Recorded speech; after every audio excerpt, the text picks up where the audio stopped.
Up, we have Todd Edman, B2B transportation disruption in the first, last, and middle mile, and economy-wide change.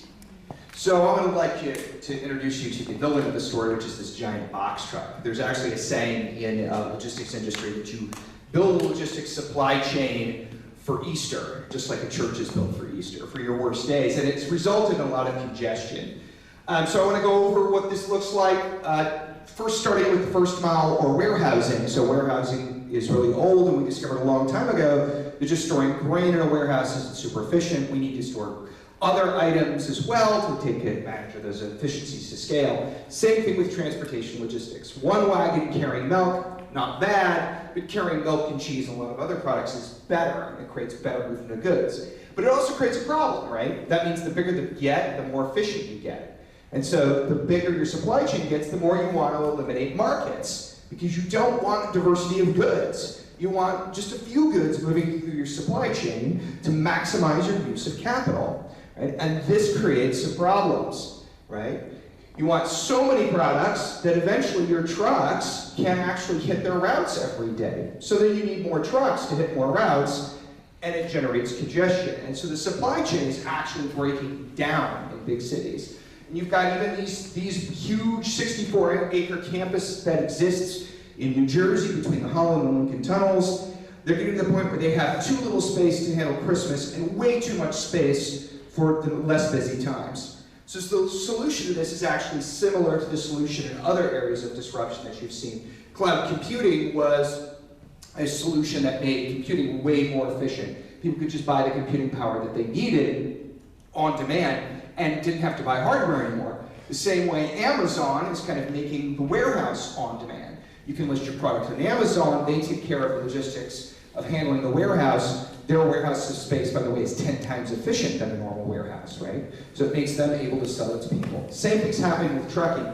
You look at the fastest 5,000 growing businesses in America, and a huge chunk of them are actually logistics companies selling LTL, less than truckload freight. They're platformizing freight. And then you have really innovative companies like Neuro, developing new last mile delivery solutions. Arcimoto is one of them, right, with a Deliverator. And what they're doing is shifting and kind of commoditizing the last mile. What that is doing is it's reintroducing new types of markets. So you look at companies like Etsy, right, built on top of third-party logistics platform companies like FedEx being willing to do delivery. And you have this collaboration of artists getting together and inventing new markets. And the next horizon for that, I think, is going to be B2B, which is business to business, or SMB, small business to small business food. That's a $250 billion unsolved problem. Small businesses can't be effective food producers and deliverers in cities because of the returns to scale. And it results in this massive monoculture, right? Which isn't what we want as a culture. Right? What we want is artisan and craft products, and that's what we're demanding, right? And that whole system of monoculture is really starting to break down. And the evidences of this is two of the most efficient industries are seeing a 5 to 7% annual increase in their last mile delivery, which is the most expensive part of their supply chain, right?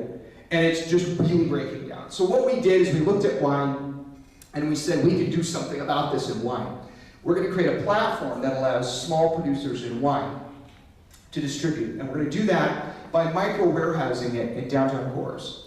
Right? So it's very small, unused spaces in downtown cores that even in skyscrapers, like in Safeco Plaza in Seattle, you can't rent this space. Real-time inventory where we know where every bottle lives, and then on-demand fleets. So for us, a restaurant places an order on an app, bike courier delivers the order from the micro warehouse. And that's going to lead to a better diversity of food products, right?